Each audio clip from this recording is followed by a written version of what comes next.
هرچی بهت میگم تو بگو خب، بهت فکر میکنم تا خود صبح. هیچ جایی بی من تنهایی نری، تنهایی نداری تو بگو خب. تو قلب من اینو دیگه همه میدونم، تا آخر عمرم میخوام به پات بمونم.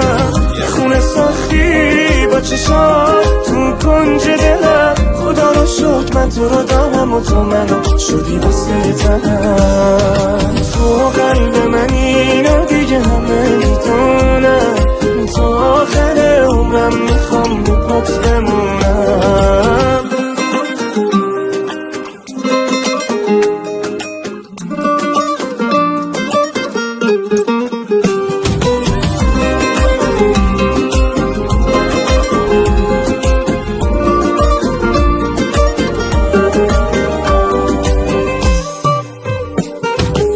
حبیبی زبونم لال یا خدایی، ندارم به کسی جز تو اعتقادی. تو دنیا شبیه تو مگه بازم هست؟ تو مال منی نقطه ته خط. چه شبایی چه روزایی قصه خوردیم، ولی باز تهش به هم رسیدیم. کجا من یه کار خوبی کردم که خدا تو رو گذاشت سر راه من؟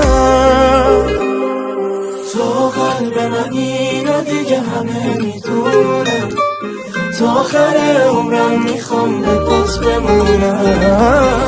یه خونه ساختی با چشات تو کنج دلم، خدا رو شکر من تو رو دارم و تو منو شدی واسه تنم. تو قلب من اینو دیگه همه میدونم، تا آخر عمرم میخوام به پات بمونم.